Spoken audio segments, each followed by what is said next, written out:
To tell y'all is, it was a long time ago when a Democrat last held this seat. Let's get a collective whoa. Yeah. But what are we going to do with this information? What does this mean? This means that for us to win and take back Texas, we're going to have to try all sorts of new things and build community. Are you ready to do that, Austin? Are you ready to win, Austin? Beautiful. Now, that's exactly why you have this QR code in front of you. Raise it up if you have it. Let's see it. Oh, we put it away? Yeah, that's totally okay. Mine's crumpled up too. Alrighty, but we also have some volunteers who have these QR codes. If you are a REACH volunteer, put your QR code up. Beautiful. We have some all around. Let's give it up for our volunteers in the yellow vests. Love it. So, what is this QR code for? This QR code, I know QR codes might seem like, hey, it's technology and it's all these weird things, but it's actually a key to community. So this QR code, what it will do, it leads to an app called REACH. You'll download this app and then it'll upload your contacts and connect them to publicly available Texas voter files, where then you can send these texts out and remind folks to vote for James during early voting and on March 3rd. How does that sound? Now, I know it sounds like there's a little bit of hesitation. Trust me, I feel you. Some questions that are coming up. Is it going to steal my data? The answer is no. Let's hear it. No. Is it going to send messages on my behalf? The answer is no. Exactly. Is it going to... No, it won't do that either. Thanks for that question. Love it. Alrighty, y'all. And let me tell you, I do this because I think about someone very important and special in my life. And I want y'all to think about the important and special people in your lives. For me, it's my tia Lupita. She was the hardest working Texan I ever knew. She immigrated here and was the first person in my family to immigrate. To Houston, all by yourself, very tiny, older lady. Yeah, let's do a collective aw. Yeah, I love my tia Lupita. Do y'all have someone you love? Yes, let's do it. I know y'all have someone you love. Beautiful. So now, are y'all ready to win? Are y'all ready to build community? Are y'all ready to text your friends?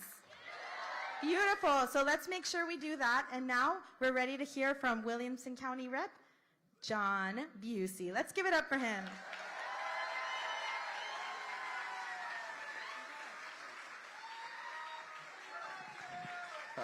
How's it going, Austin, Texas? I want to first say, I saw in the crowd earlier, I don't know if she's still here, but the next Lieutenant Governor, our good friend and colleague, Vicki Goodwin, was here with us tonight.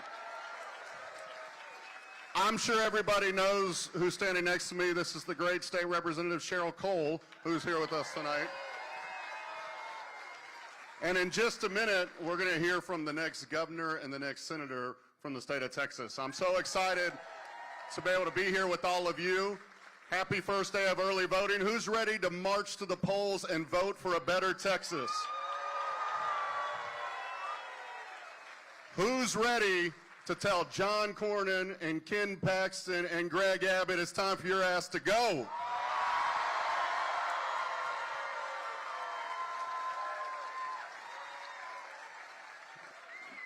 Before we bring up the next governor, I want to just say a few words about my really good friend and desk mate. In the Texas legislature, there's 150 of us, 149 on the floor, and you're assigned 2 to a desk.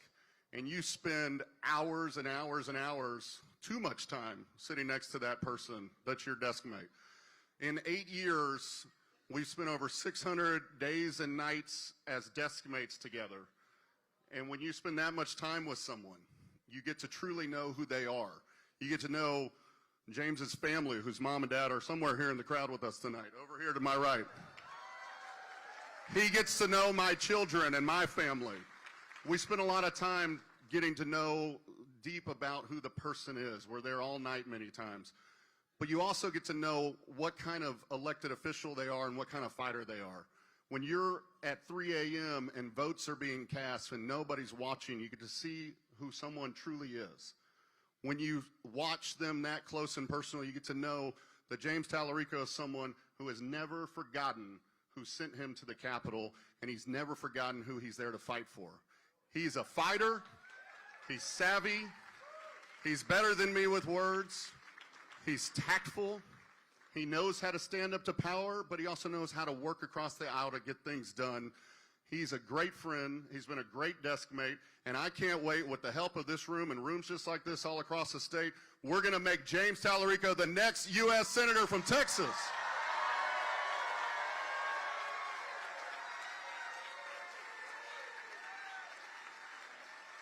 And let me say something about the next governor from Texas, who sits just to the other side of James.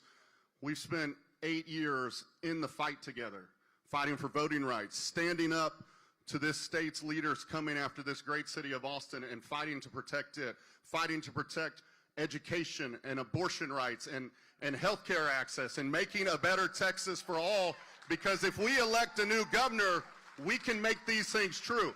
We can work together to make sure that Texas is no longer bought and paid for, but that Texas is a state that can be as good as its promise, and that the table can be big enough for every single one of us. Help me welcome to the stage the next governor of Texas, Representative Gina Hinojosa. Good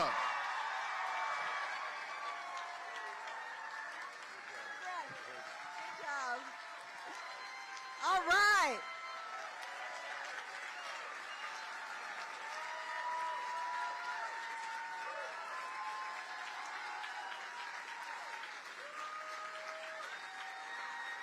Thank you. Thank you. Well, I am Gina Hinojosa, and I am running to be the next governor of Texas. But what you should know about me is that I never meant to run for any office. In fact, before I married my husband 26 years ago, I made him promise. Yes, let's clap for 26 years of marriage. I made my husband John promise to never run for office himself. Isn't that right, Mark Strama? Where are you? Mark was in my wedding. But here's what happened. My son, Mateo, was in kindergarten, and his school was about to be shut down. And as a mad mom, I felt compelled to do everything I could, and I ran for the school board, and I won, and we saved our neighborhood schools from being shut down.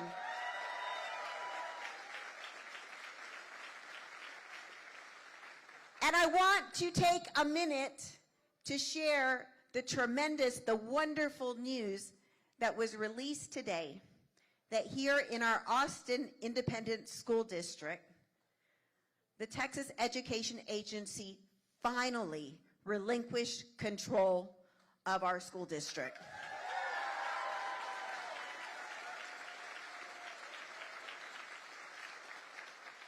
That was due to a lot of hard work by AISD teachers, school board members, administration, lots of parents. Let's take a minute and give it up for their hard work. They had to walk a tightrope to make this happen.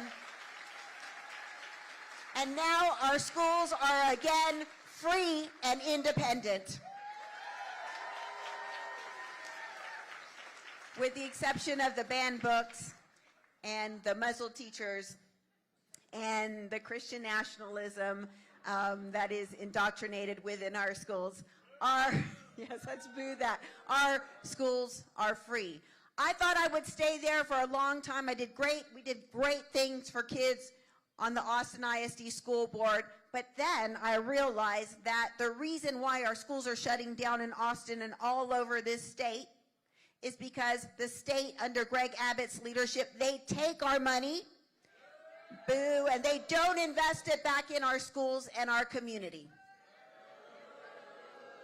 So I got mad again, and I felt compelled to do everything I could about it, and I ran for the Texas House, and I won.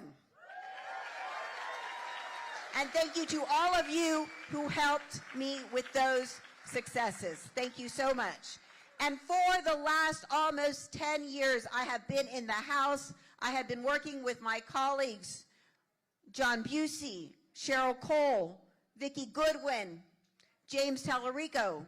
We have been in the trenches, fighting the fight, playing defense, and really punching above our weight in lots of ways. We are a scrappy bunch.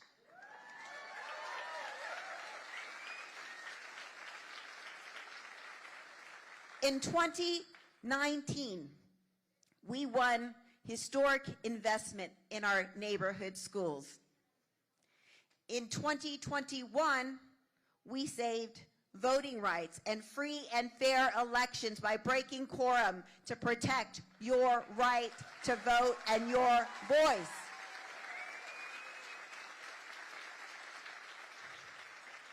In 2023, I was proud to co-chair the effort with James Talarico to fight Greg Abbott's voucher scam, and we beat Greg Abbott's voucher scam. That regular session, that first special session, that second special session, that third special session, and that fourth special session.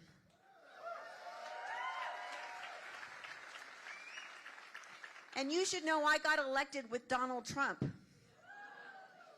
It has been a hard fight over these too many years. And while we have played defense so well, we are a strong defense, we have lost a lot. Just this year, we lost the fight against vouchers because Greg Abbott, when he lost in 2023, he got mad and he went in, he put in $1 million against each of those Republicans who voted with us in defense of our neighborhood public schools and who voted against the voucher scam. And also, just this last year, they redistricted the congressional seats to gain 5 more Republican seats in Congress. Again, we fought hard. We punched to get above our weight. We went to California. Gavin Newsom, they did their thing all over this state. Democrats were inspired by our fight and did what they could to protect their people within their own states. Don't forget Virginia, too. And Virginia, yes, big wins there. Big wins all over this country, in fact.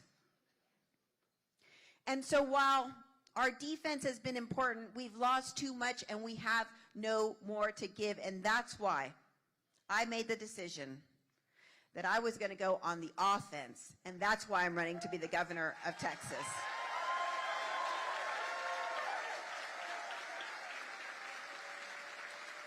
Because it's time we had a governor that lifted up the people of Texas instead of the weak governor that we have that tries to divide us and punch down to distract from his corruption. That is the governor I will be, and let me tell you what is possible. John Busey and James Talarico, they got elected in 2018. 2018 was the last time we had a midterm election with Trump in the White House. We swept in Texas. Democrats picked up 12 seats in the Texas House.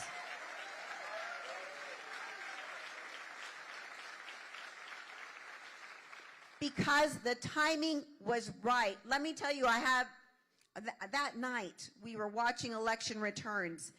That night, that election night, and I remember one of my colleagues saying, wait, is that the one with the blue hair who won? And it was the one with the blue hair who won. But that is what we're about to have in 2026. The timing is right again. The midterm election with Trump in office, and we are seeing it happen all over this state. We saw it happen. We saw it happen just last week, 2 weeks ago in Leander, where they flipped the mayor's seat. We saw it happen. We We saw it happen inside there where they picked up 3 school board seats against big money book banners. And by the way, that new school board that got elected, they put the books back into the library. We saw it happen about 10 days ago in Tarrant County with the election of Taylor Ramette to an open Texas Senate seat. So don't let them tell you it can't happen in Texas, because it already is. And the thing about it is that this 2026 election might be our last best chance to make wins for our communities, for our families, and for ourselves. And let me tell you why. Because by the end of the decade, Texas will gain 4 or 5 more congressional seats, because we are growing faster than all the other states. We are growing faster than the blue states. And so through the next census, we will earn 4 to 5 new congressional seats. Those congressional seats equate to electoral votes. And so here's what happens if we don't flip by the end of the decade, and this midterm election will be our best chance to do that. There cannot be Democratic control of Congress for a generation. And because, again, those congressional seats equate to electoral votes, there cannot be Democratic control of the White House for a generation. And we know this, so do our Republican colleagues, because just within the last week, the chair of the House Redistricting Committee, Todd Hunter, went on an interview and he said, you know what we're going to do in anticipation of that? We're going to start redistricting again in 2027, right after this election. That is the opportunity and, yes, the responsibility on our shoulders in this midterm election. But here's the thing. Here's what Greg Abbott didn't count on when he turned his back on our neighborhood public schools, when he turned his back on the children of Texas, when Greg Abbott turned his back on the people of Texas. He forgot something very important. No matter how hard he tries, no matter how much he wants, he can't gerrymander the governor's election.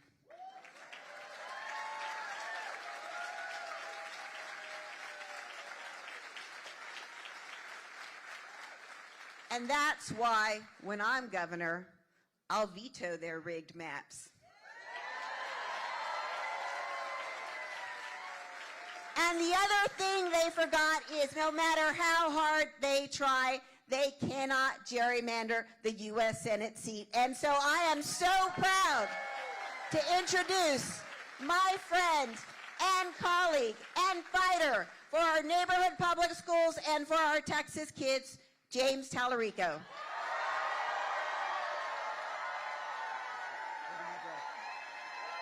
Thank you. Thank y'all. Thank y'all. It's so good to be back in Austin, Texas. Thank y'all. Thank you. Thank you. Thank you. Thank you to Representatives John Busey and Cheryl Cole. Thank you to our next governor, Gina Hinojosa. Thank you to the volunteers in the vests who made this event possible. Thank you to all of you for showing up here on very short notice. Tonight is a very special night. One, I want to wish those who celebrate a happy first night of Ramadan and a happy Lunar New Year. I also, it was mentioned that my parents are here, my mom and my dad. I want to wish them a very happy anniversary, wherever they are. And on this very special night, we are launching our Take Back Texas tour. We are hitting the road. We're hitting the road. We're going everywhere. We're talking to everyone. We're not writing off any voter. We're not writing off any community, because that is how we're going to win this state in November. And And the 24 hours before this tour launch has been something else.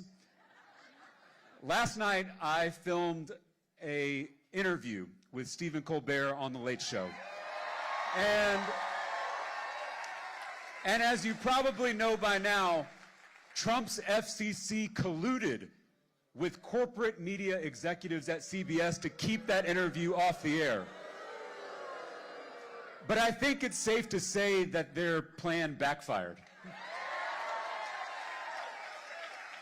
I think Donald Trump and his billionaire friends know that we're about to take back Texas. And these are the same people who ran against cancel culture. And now they're trying to control what we watch, what we say, what we read. And this is the most dangerous kind of cancel culture, the kind that comes from the top. They went after The View after I went on there. They went after Jimmy Kimmel for telling a joke they didn't like. They went after Stephen Colbert for telling the truth about Paramount's bribe to Donald Trump. Corporate media executives are selling out the First Amendment to curry favor with corrupt politicians. A threat to any of our First Amendment rights is a threat to all of our First Amendment rights. Whether you're a Democrat or Republican, whether you're conservative or progressive, the real fight in this country is not left versus right, it's top versus bottom.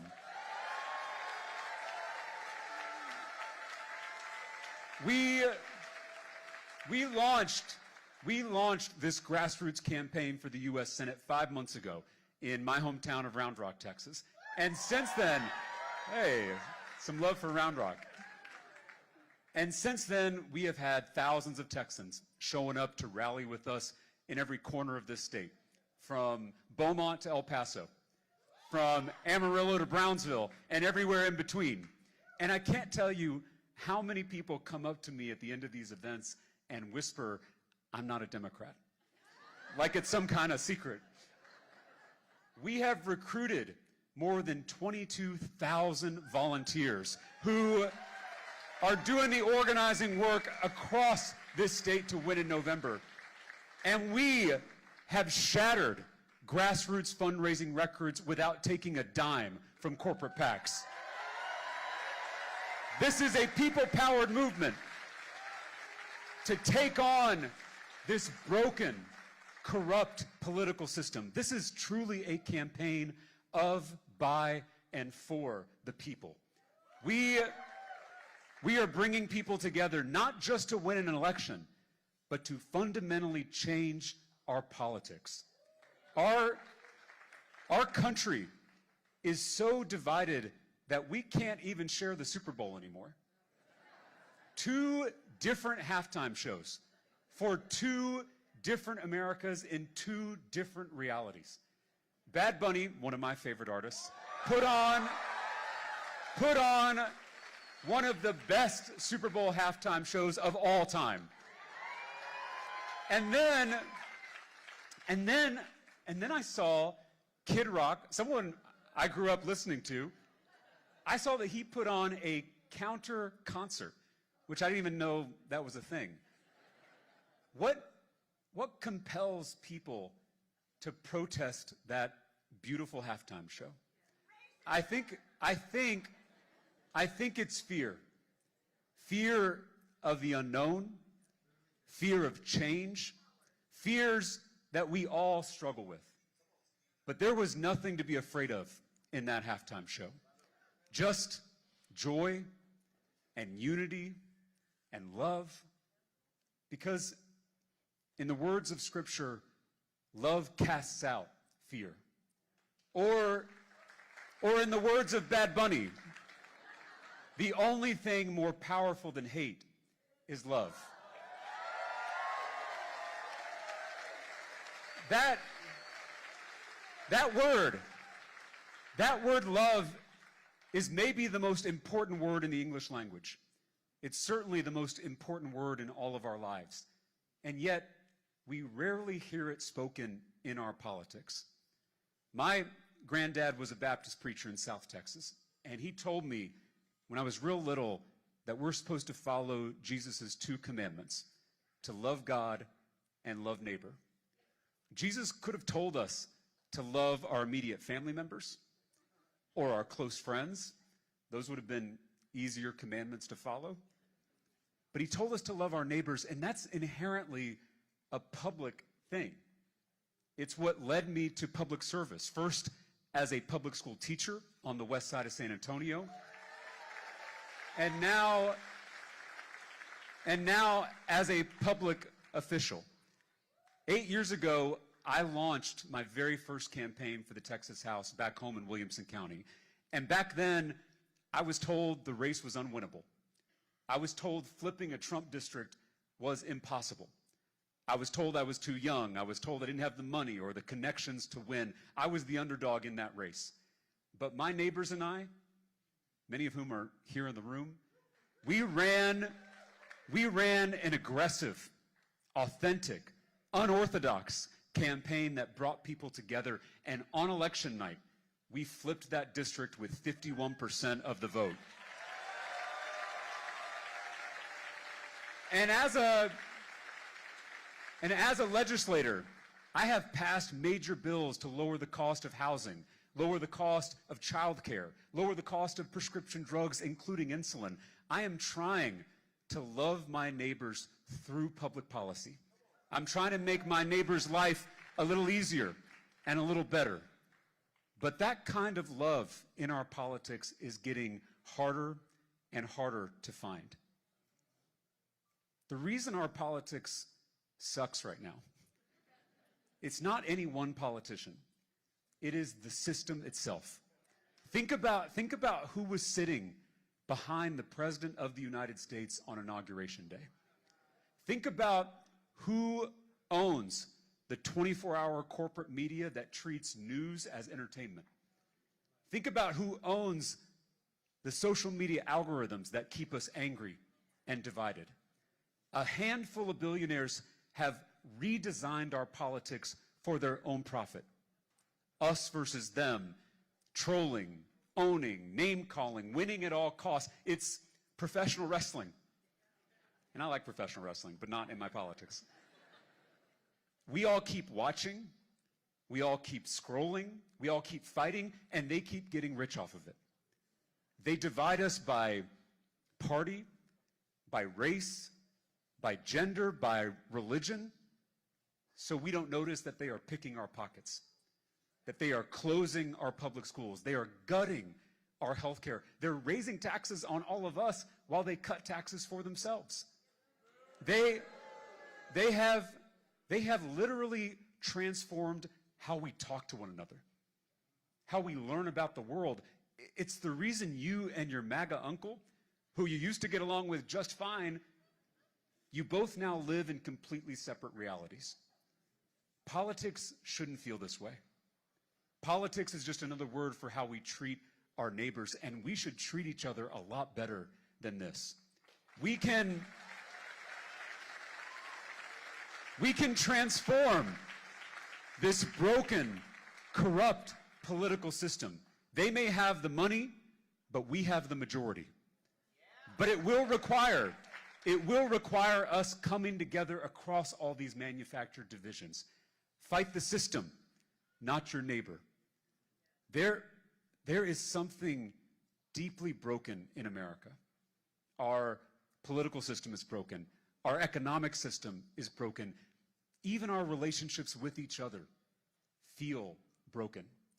And that's because the most powerful people in the world want it that way.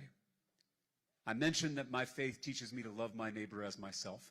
Not just my neighbor who looks like me. Not just my neighbor who prays like me. Not just my neighbor who votes like me. I am called to love all of my neighbors the way I love myself. And that's because despite our many differences, despite our many disagreements, we all want the same things. A safe neighborhood, a good job with good benefits, a high-quality, well-funded public school, and the ability to see a doctor when we need one. I am so tired of being pitted against my neighbor. I am so tired of being told to hate my neighbor.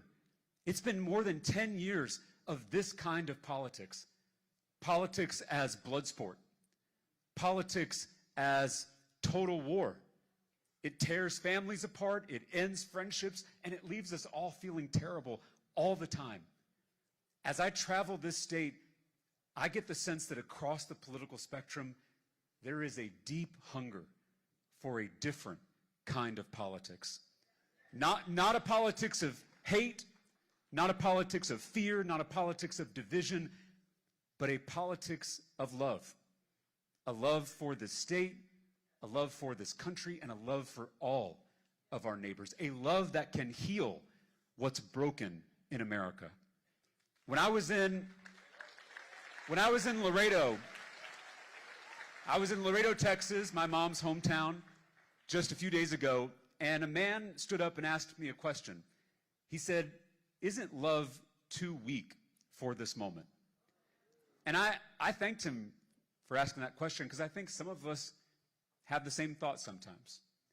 I told him that in my faith, love is the strongest force in the universe. Love is not passive. Love is not neutral. Love is not weak. Love sometimes requires that we stand between the bullies and the bullied. Love sometimes requires that we look evil in the eye and not blink. Love sometimes requires that we flip over the tables of injustice.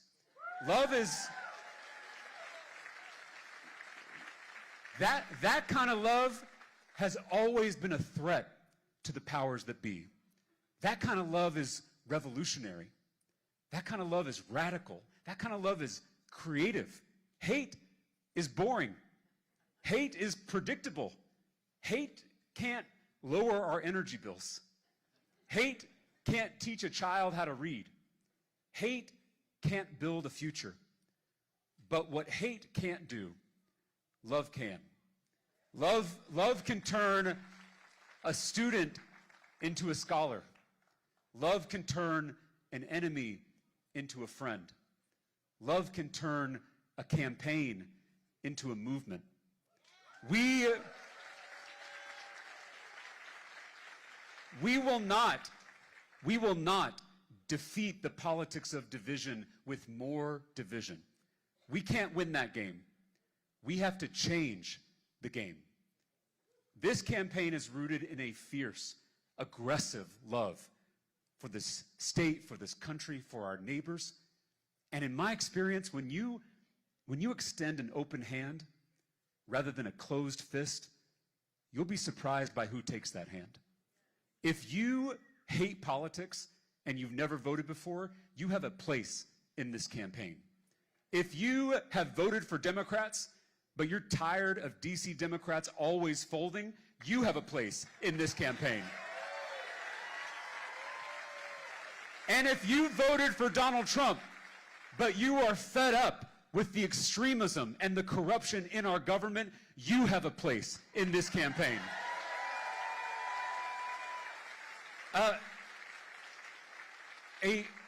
A new kind of politics is possible. It's waiting to be born through all of us.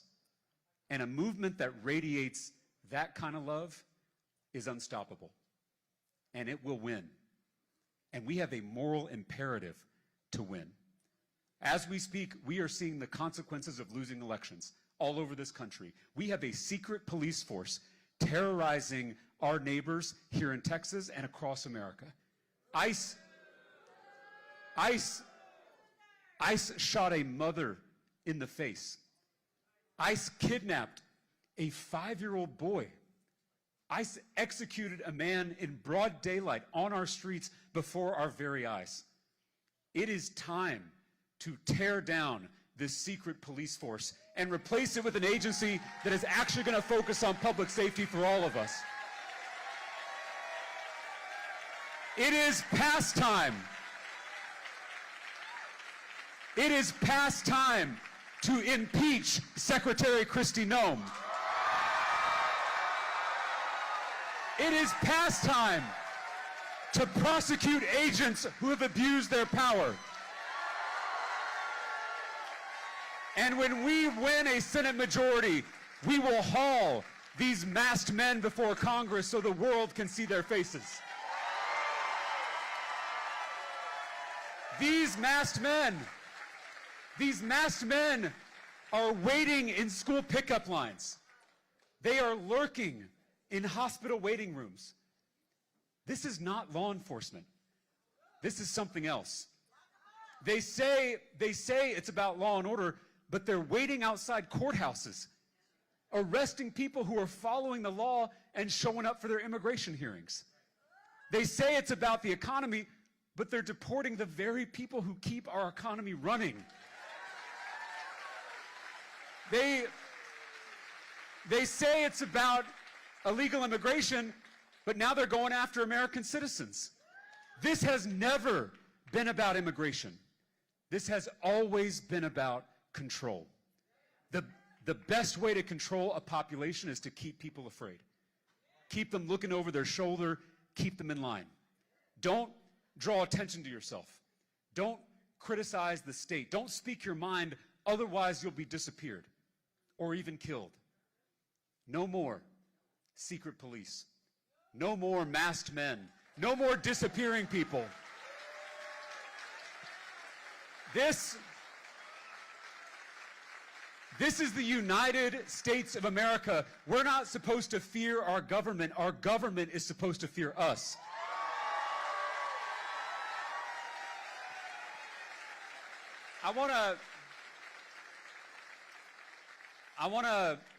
Y'all know that in addition to my public work as a public official and as a candidate for office, but you may not know that I'm currently a student in seminary, studying to become a minister like my granddad one day.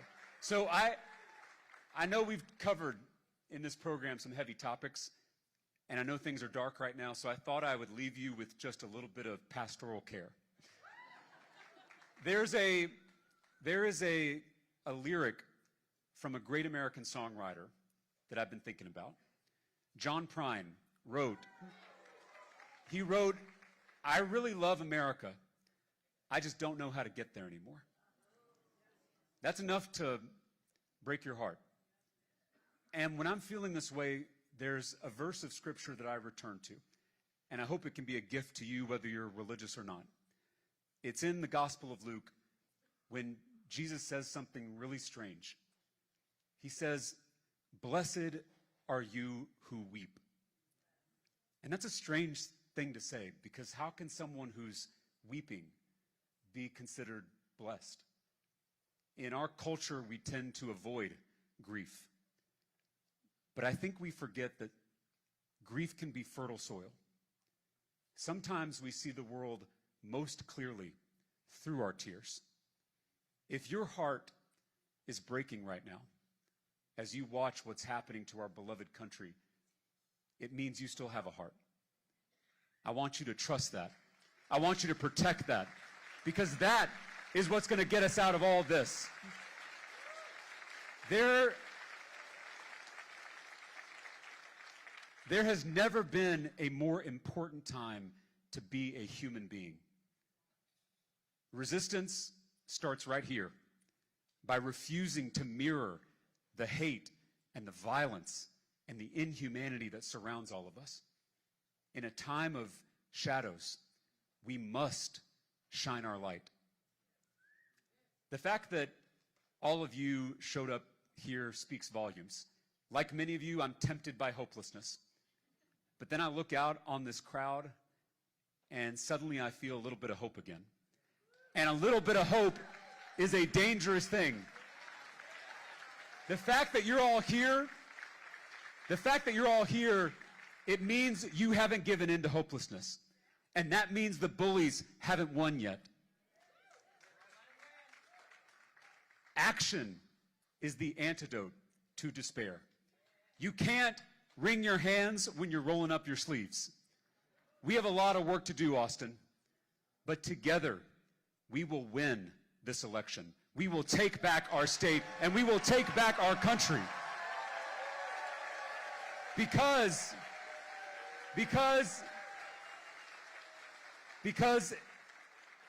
in the words of Bad Bunny, the only thing more powerful than hate is love. Thank y'all for being here. God bless you. Thank you for being in this fight. Let's go win this thing. Thank you. Who's ready for pictures? Let's give it up for James Talarico. So we will be doing pictures on the right side of the stage. Can my volunteers raise their hands? On the right side, or your left. So you can make your way to pictures over there. In the spirit of community, we will be here until every single one of y'all gets an opportunity to take a picture. Note on that, James will be live tonight on MS Now, so we will need to take a break. Yeah, let's give it up for MS Now.